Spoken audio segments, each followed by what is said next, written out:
আসসালামু আলাইকুম। পার্সি বেশ শেলি, যিনি রোমান্টিক পিরিয়ডের একজন বিখ্যাত কবি ছিলেন। তিনি ইংরেজি সাহিত্যে তার বিশাল অবদান রেখে গিয়েছেন। তো আজকে আমরা পার্সি বেশ শেলি সম্পর্কে বিস্তারিত আলোচনা করব ইনশাআল্লাহ। তোমরা যারা পার্সি বেশ শেলি সম্পর্কে বিস্তারিত জানতে চাও, তারা অবশ্যই পুরো ভিডিওটি শেষ করো। তাহলে পার্সি বেশ শেলি সম্পর্কে তুমি অনেক কিছু জানতে পারবা। তাহলে চলো আমরা শুরু করি। তাহলে এখানে কি দেওয়া আছে? পার্সি বেশ শেলি, অর্থাৎ এই পার্সি বেশ শেলিকে সংক্ষেপে বলা হয় পিবি শেলি। সংক্ষেপে কি বলা হয়? PB Shelley. তো এখন আমাদেরকে জানতে হবে এই পিবি শেলি কখন জন্মগ্রহণ করেছিলেন। পিবি শেলি জন্মগ্রহণ করেছিলেন অগাস্ট 4, 1792 ফিল্ড প্লেস নামক একটি জায়গায়, যে জায়গাটি সাসেক নামক একটি অঞ্চলে অবস্থিত, এবং এই সাসেক অঞ্চলটি ইংল্যান্ডের দক্ষিণে অবস্থিত। তাহলে তিনি কোথায় জন্মগ্রহণ করেছিলেন? ফিল্ড প্লেস নামক একটি জায়গায় জন্মগ্রহণ করেছেন।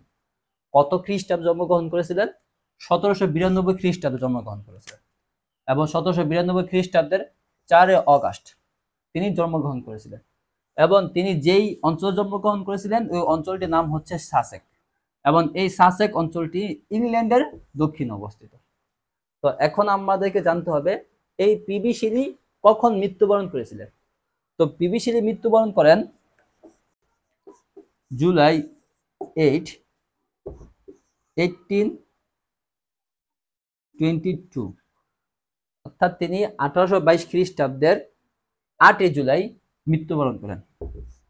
এবং তিনি যখন মৃত্যুবরণ করেন তখন তার বয়স ছিল এট দ্য এজ অফ 29, অর্থাৎ মাত্র 29 বছর বয়সে এই পিবি শেলি মৃত্যুবরণ করেছিলেন। তিনি কিভাবে মৃত্যুবরণ করেছিলেন? In a drowning accident in Italy, অর্থাৎ ইতালিতে ডুবে যাওয়া একটি দুর্ঘটনায় মাত্র 29 বছর বয়সে পার্সি বেশি শেলি অর্থাৎ পিবি শেলি মৃত্যুবরণ করে। তো এতক্ষণ আমরা কি জানলাম? পার্সি বেশ শেলি, যাকে সংক্ষেপে বলা হয় পিবি শেলি, এবং তিনি জন্মগ্রহণ করেছিলেন 1792 খ্রিস্টাব্দের 4 অগাস্ট ফিল্ড প্লেস নামক একটি জায়গায়, যে জায়গাটি সাসেক নামক একটি অঞ্চলে অবস্থিত। এবং তিনি মৃত্যুবরণ করেছিলেন 1822 খ্রিস্টাব্দের 8 জুলাই। এবং তিনি যখন মৃত্যুবরণ করেন তখন তার বয়স ছিল মাত্র 29 বছর। এবং তিনি কিভাবে মৃত্যুবরণ করেন? ইতালিতে ডুবে যাওয়া একটি দুর্ঘটনায় মৃত্যুবরণ করেন।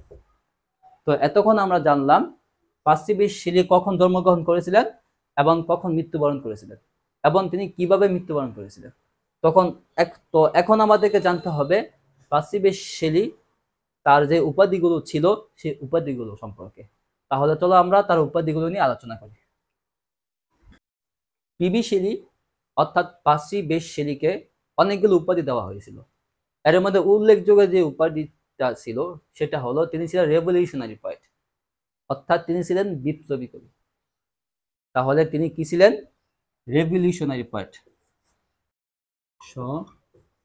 নারী পোয়েট, অর্থাৎ বিপ্লবী কবি। কেন তাকে বিপ্লবী কবি বলা হতো?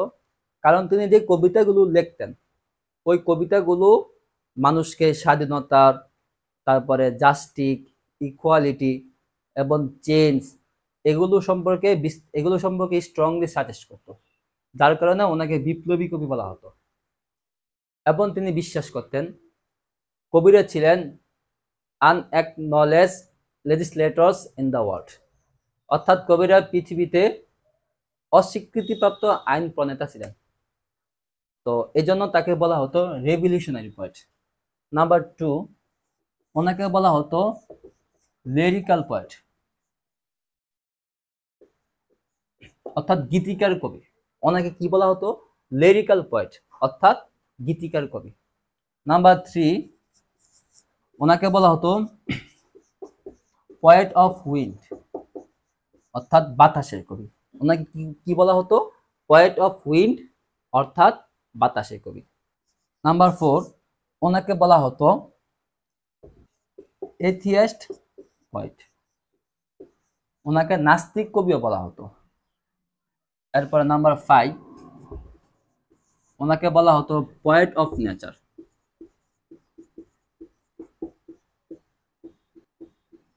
ওনাকে প্রকৃতি কবিও বলা হতো। নাম্বার 6 ওনাকে বলা হতো poet of hope and despair অর্থাৎ আশা এবং নৈরাশা কবিও ওনাকে বলা হতো।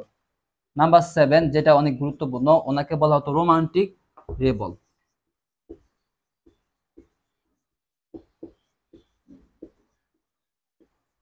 ওনাকে কি বলা হতো? রোমান্টিক রেবল অর্থাৎ রোমান্টিক বিপ্লবী বলা হতো। তো এগুলো ছিল ওনার উপাধি।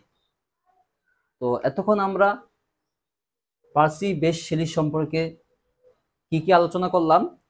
1 নাম্বার আলোচনা করলাম ওনাকে সংক্ষেপে বলা হয় পিবি শেলি। নাম্বার 2 উনি জন্মগ্রহণ করেছিলেন 1792 খ্রিস্টাব্দের 4 অগাস্ট ফেড প্লেস নামক একটি জায়গায়, এবং নাম্বার 3 উনি মৃত্যুবরণ করেছিলেন 1822 খ্রিস্টাব্দের 8 জুলাই, মাত্র 29 বছর বয়সে তিনি মৃত্যুবরণ করেন, এবং তিনি ইতালিতে ডুবে যাওয়া একটি দুর্ঘটনায় মৃত্যুবরণ করেন। নাম্বার 4 ওনাদের টাইটেলসগুলো ছিল, সেই টাইটেলসগুলো নিয়ে আমরা আলোচনা করেছিলাম। তো ওনাকে প্রথমে বলা হতো রেভলিউশনারি পোয়েট অর্থাৎ বিপ্লবী কবি বলা হতো। নাম্বার 2 ওনাকে বলা হতো লিরিক্যাল পোয়েট অর্থাৎ গীতিকার কবি। নাম্বার 3 ওনাকে বলা হয় পোয়েট অফ উইন্ড অর্থাৎ বাতাসের কবি। নাম্বার 4 ওনাকে বলা হয় এথিয়েস্ট পোয়েট অর্থাৎ নাস্তিক কবি। আমরা জানি উনি সরাসরি ধর্ম ত্যাগ করেছিলেন, এই জন্য ওনাকে নাস্তিক কবি বলা হয়। নাম্বার 5 পোয়েট অফ নেচার প্রকৃতি কবি। Number 6 poet of hope and despair আশা এবং নৈরাশা কবি। নাম্বার 7 রোমান্টিক রেবল অর্থাৎ রোমান্টিক বিপ্লবী বলা হতো।